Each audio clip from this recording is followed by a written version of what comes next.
This here is volume 2.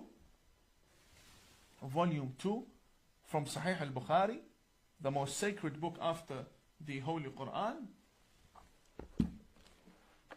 And this here is the chapter of jihad, so nobody says we're making things up.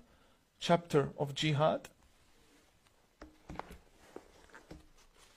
We will open the chapter of jihad that is present in all of our mosques.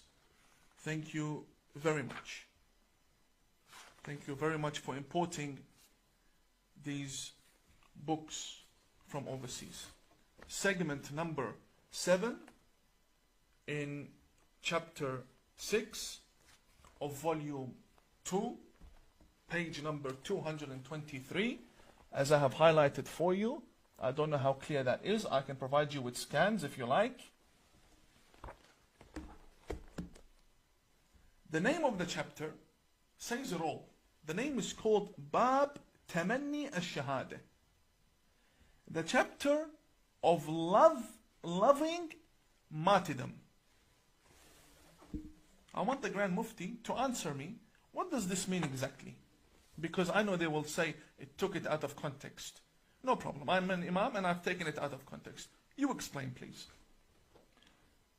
قال رسول الله صلى الله عليه وآله والذي نفسي بيده لوددت أني أقتل في سبيل الله ثم أحيا ثم أقتل ثم أحيا ثم أقتل ثم أحيا ثم أقتل. What does that mean? It means that Prophet Muhammad says, I vow by God that I wish that I could be killed for the sake of Allah, then brought back to life, then killed, then brought back to life, then killed, then brought back to life, then killed once again, and then you go become a martyr and you go and you get your 72 virgins. And this is not something that we are just reading. This is not a magazine. This is Sahih al-Bukhari. The authentic. Sahih means authentic. After intense filtration for 1,200 years, this is what we have now come with to form the religion of Islam. So when you see its non-stop attacks towards the West, you know why. Because they themselves wish to die, come back to life, to die again, come back to life, and die and come and non-stop. This love for death that they have, I don't know where it comes from. Do you know where it comes from? It comes from this book. When you wonder, what is the root for terrorism? This book. This here. When the Muslim is taught that your Prophet wishes to die and come back to life once again, just in order to die again, you can't blame the 15-year-old and the 17-year-old and the 22-year-old to want to go and blow themselves up. You cannot blame them. This is in the book. And this book is in Australia. This book is... When I show you, the ABC says I'm playing crazy. When I'm silent, the right says we're crazy. So please, left and right, let me do my job. I'm here to raise awareness.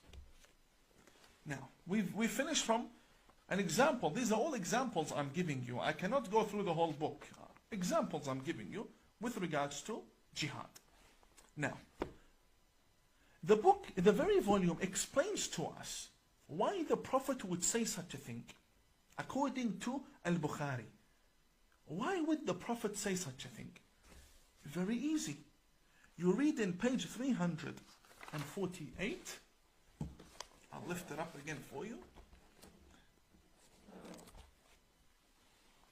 348. This says, segment number 11, chapter 59. It says, Bab Sifat Iblis wa Junudi. The characteristics of Satan, of Shaitan, of Satan and his soldiers. Then we have a testimony from Aisha. Aisha is the wife of Prophet Muhammad, who was also a terrorist after the life of Prophet Muhammad. She was leading an army that killed many people tens of thousands of people in Basra, also known by the Battle of the Camel.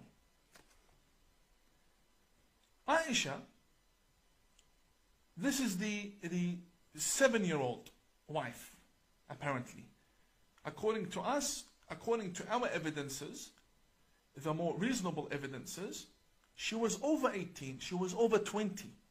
And we also have evidence that she was married and she had a child before she married Prophet Muhammad. But we won't get into that. All the Muslims haven't agreed upon her age. But what they have agreed upon is that she was either 6 to 13 by the 95% of the Muslims. The majority believe she was underage. Yes, I will not deny.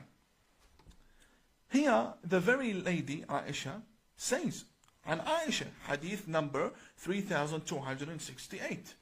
She says, سحر النبي حتى كان يخيل إليه أنه يفعل الشيء وما يفعله. It means that the Prophet Muhammad was possessed. He was possessed. He was a crazy, delusional man. To the extent, حتى, she says, حتى كان يخيل إليه, to the point that he would start imagining things.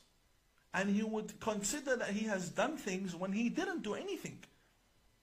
So when you find the Prophet saying, I want to die and come back and die and come back, it's because they believe he's a delusional man. They believe he's a psychopath. They believe he's being possessed, which is even worse. How can an apostle of God be possessed by jinns? This is what they believe. Page 348. We're not making this up.